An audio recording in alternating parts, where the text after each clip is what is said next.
Okay, this is a new device we just got. This is the Anova Precision Cooker, a professional cooking result simplified. This is for cooking using the sous vide method. So anyway, we did some research and this really looked good. So let's take a quick look at this. Nicely packaged. I guess this is a quick start guide. And sous vide basics, different types of meat and vegetables. Looks like root vegetables mainly, but you can do beef, chicken, pork chops, fish. And this shows a little bit describing the parts of it. And this is the unit itself.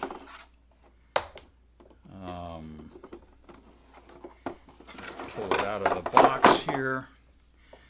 And this is the unit.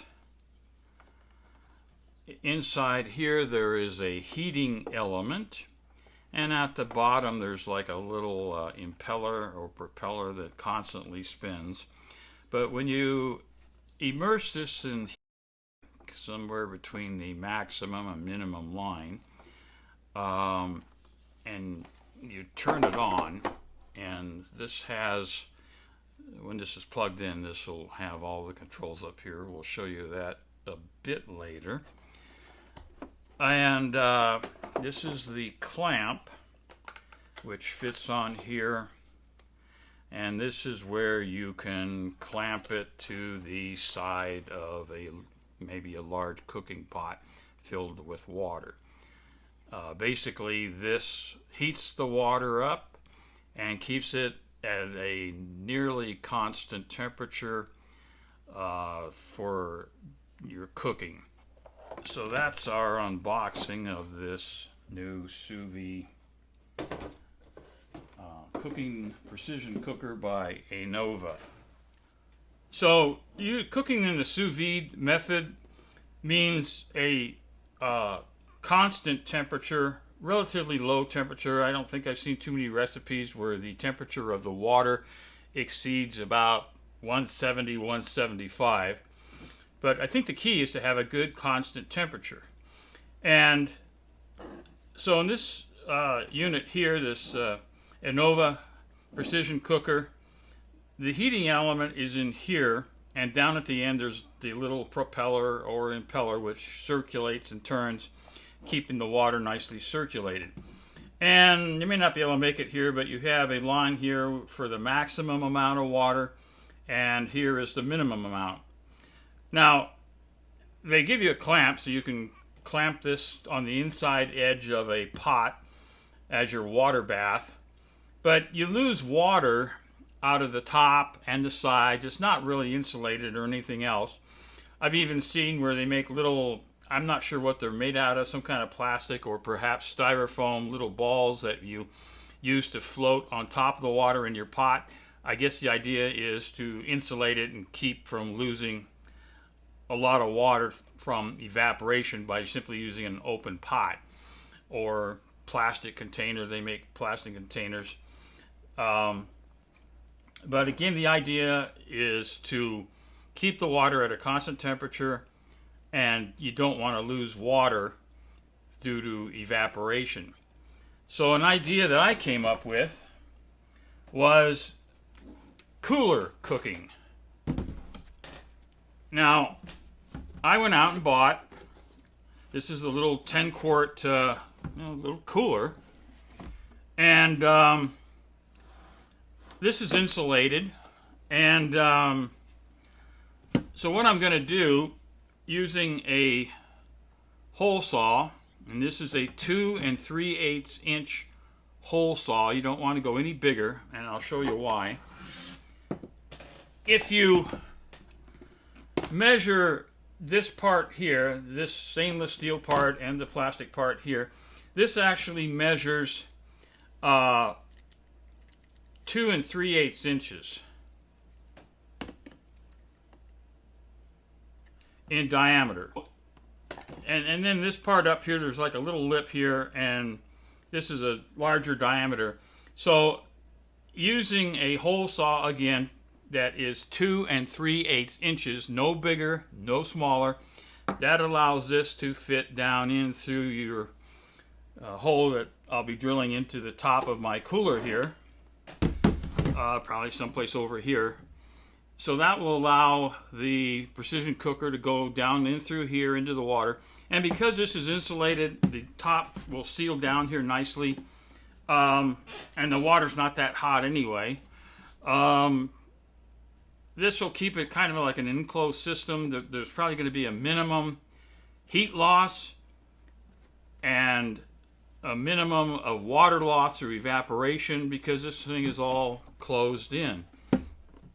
And the more constant you have your temperature when you're using the sous vide method, in this case, I'm sure there's going to be a less usage of electricity because this isn't going to have to work as hard because it doesn't have to heat up the water a lot more because it's going to stay at a more constant temperature. So I'm going to go and drill a hole in the top of my cooler here with, again, a 2 3/8 inch diameter hole saw. So let's go do that. Okay, so we have cut our hole in the top of our cooler.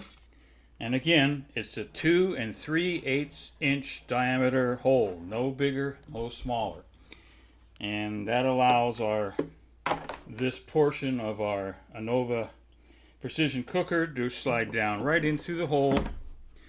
And as soon as it hits the little lip right here, which is a larger diameter, it stops. And that puts it, at least with this cooler, right at the perfect height. So now when we put water in here up to the proper level, this will be pretty much an enclosed system. The electricity used to power this unit will kind of be kept to a minimum because it's not going to lose much heat, and you're not probably going to hardly lose more than a few drops of water. So this is our enclosed cooler cooking method. I might call it the sous vide cooler cooking method. I wanted to point out one thing about this unit. In reading some of the reviews prior to buying this, I noticed some people, the unit burned out on them or it quit working. And I think that probably one reason could be is this is simply like an immersion heater. In fact, you can kind of see some heating elements down in here. And if you're familiar with little travel immersion heaters that you could maybe put in a cup of water to heat it up for some quick tea or something like that, you have to have them in water before you plug them in and keep them in water until you unplug them. If you take them out of the water while it's powered and plugged in, it'll burn out the element really quick, and I know that from experience. And I'm thinking that could be what's happening with these. So before you plug this in and turn it on, make sure it's in water somewhere between the minimum and maximum levels here, and then go ahead and plug it in and turn it on, let it cook. And then when you're all done, before you take it out of the water, turn it off, maybe unplug it, and then pull it out. And again, when you have this in your cooler, the water level is going to stay pretty much constant and the same. You're not going to lose a whole lot, but it is a good idea, especially if you're going to be cooking for several hours to overnight or however long it's going to be. And that's a simple matter, just opening this cooler top up, checking the water real quick. You can just peek in there and this will still be down the water. But then, close it and continue on. And another thing that I noticed is that you've got some little vents back here. And clipped to, there's some little vents kind of all along here. I don't know. I think those could be for ventilating. There's some more up here. And if you have this in a pot, like an open pot, and you're using this, it could be that some of the water evaporation could get in here and affect the electronics in here, which is not a good thing. It might, I don't know, burn out. So that's another advantage of using this cooler method is you have all of those vents and everything, as you see here, above and out of the water, and it's pretty tight seal at that 2 3/8 inch diameter. So you're not going to get much water evaporation in here coming out from the heated water. So that's another method or another advantage to this cooler cooking method, and it's kind of novel to, I don't know, maybe have this sitting up on top of a counter or your stove. And by the way, that's another thing that they do mention. If you have a non-ceramic tile countertop, like a Formica countertop, they advise you not to put the cooking pot, like a big stainless steel cooking pot, on top of that, because the heat could start breaking down the glue that's holding the Formica top on your countertop. Whereas this thing here, because it's all insulated, and I know already that it's not going to get very hot, yeah, you could just set this thing on your counter or stove top and not have to worry about the hot surface. And again, child safety too. On a big cooking pot where maybe the water temperature is up to 160 degrees or something, the outside of that cooking pot's going to be hot.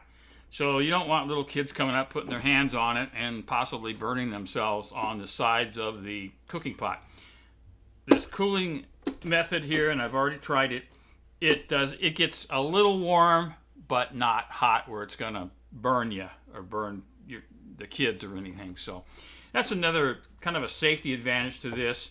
So if you want to get into sous vide cooking, and I definitely, because I've used this for a while now, this Anova Precision Cooker. Hey, this cooler cost me less than $10 and brand new. So, and again, from experience, it works really great. So, get into sous vide cooler cooking. I think you'll be pleasantly surprised.